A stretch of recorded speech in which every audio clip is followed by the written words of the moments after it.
ರೂಪಾಯಿ 200 ರೂಪಾಯಿಲಿ ಮನೆ ನಿರ್ವಹಣೆ ಮಾಡ್ತಾರೆ ಅಂದ್ರೆ ಅವ್ರ ಸ್ಥಿತಿ ಹೆಂಗಿರ್ಬೋದು ಅಂತ ಈ ಏನು ಆಡಳಿತ ನಡೆಸ್ತಾ ಇರ್ತಕ್ಕಂಥ ಈ ಹವಾನಿಯಂತ್ರಿತ ವ್ಯವಸ್ಥೆಯಲ್ಲಿ ಇರ್ತಕ್ಕಂಥ ಮನುಷ್ಯರುಗಳು ಯೋಚನೆ ಮಾಡಬೇಕು. ತುರುವೇಕೆರೆ ಪಟ್ಟಣದ ಹೃದಯ ಭಾಗದಲ್ಲಿರುವ ಪಟ್ಟಣ ಪಂಚಾಯತ್ ವಾಣಿಜ್ಯ ಸಂಕೀರ್ಣ ಮಳಿಗೆಯ ಸುತ್ತಲೂ ಸುಮಾರು ವರ್ಷಗಳಿಂದ ವ್ಯಾಪಾರ ಮಾಡಿಕೊಂಡು ಜೀವನ ಸಾಗಿಸುತ್ತಿದ್ದ ಅಂಗಡಿಗಳನ್ನು ಯಾವುದೇ ನೋಟಿಸ್ ಇಲ್ಲದೆ ಅಕ್ರಮವಾಗಿ ತೆರವುಗೊಳಿಸಿರುವುದರಿಂದ ಸಾಮಾಜಿಕ ಹೋರಾಟಗಾರ ಸತೀಶ್ ಅವರ ನೇತೃತ್ವದಲ್ಲಿ ಧರಣಿ ನಡೆಯುತ್ತಿದೆ. ತಹಶೀಲ್ದಾರ್ ಕಚೇರಿ ಮುಂಭಾಗದಲ್ಲಿ ಮಹಾತ್ಮ ಗಾಂಧೀಜಿಯವರ ಫೋಟೋವನ್ನಿರಿಸಿ ನೂರಾರು ಮಂದಿ ಬೀದಿ ಬದಿ ವ್ಯಾಪಾರಿಗಳು ಮತ್ತು ಮಹಿಳೆಯರು ಮತ್ತು ಅಂಗವಿಕಲರು ಸೇರಿ ಧರಣಿ ನಡೆಸುತ್ತಿದ್ದು, ವಿಧಾನಸಭಾ ಕ್ಷೇತ್ರ ಶಾಸಕ ಹಾಗೂ ಮಾನ್ಯ ಜಿಲ್ಲಾಧಿಕಾರಿಗಳು ಸ್ಥಳಕ್ಕೆ ಆಗಮಿಸಿ ನಮಗೆ ಸೂಕ್ತ ನ್ಯಾಯ ದೊರಕಿಸಿಕೊಡುವವರೆಗೂ ಧರಣಿಯನ್ನು ಕೈ ಬಿಡುವುದಿಲ್ಲ ಎಂದು ಧರಣಿ ನಿರತರು ಒತ್ತಾಯಿಸಿದ್ದಾರೆ. ಈ ಧರಣಿಯಲ್ಲಿ ತಾಲೂಕು ಛಲವಾದಿ ಮಹಾಸಭಾದ ಕುಣಿಕೆನಲ್ಲಿ ಜಗದೀಶ್ ತಮ್ಮ ಸಂಘಟನೆಗೆ ಈ ಧರಣಿಗೆ ಬೆಂಬಲ ಸೂಚಿಸಿದರು ಮತ್ತು ಆಟೋ ಚಾಲಕ ಮತ್ತು ಮಾಲಕರ ಸಂಘದ ಅಧ್ಯಕ್ಷರಾದ ಗಂಗಣ್ಣನವರು ತಮ್ಮ ಸಂಘಟನೆಯಿಂದ ಬೆಂಬಲವನ್ನು ವ್ಯಕ್ತಪಡಿಸಿದರು. ಕರ್ನಾಟಕ ದಲಿತ ಸಂಘಟನಾ ಸಮಿತಿ ತಾಲೂಕು ಸಂಘಟನಾ ಸಂಚಾಲಕರಾದ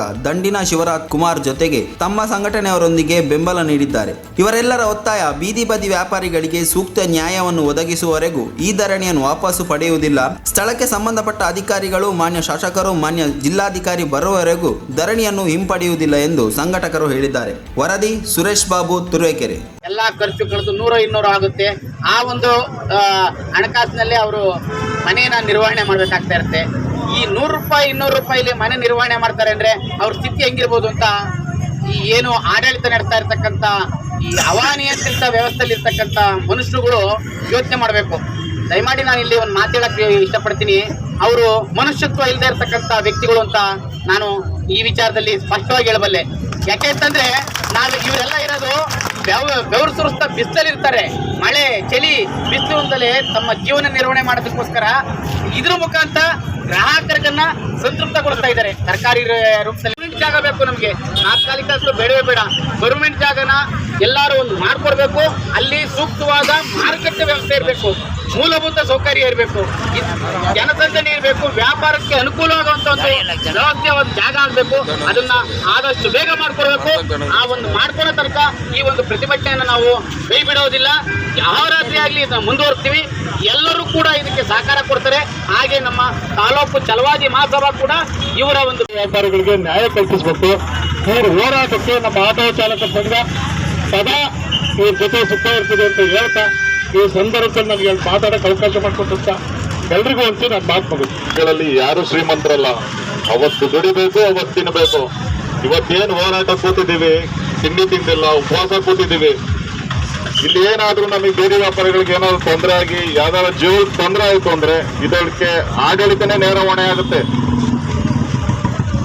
ಆಡಳಿತನೇ ನೇರ ಹೊಣೆ ಆಗುತ್ತೆ ಅಂತ ಈ ಸಂದರ್ಭದಲ್ಲಿ ಹೇಳ್ತೀನಿ.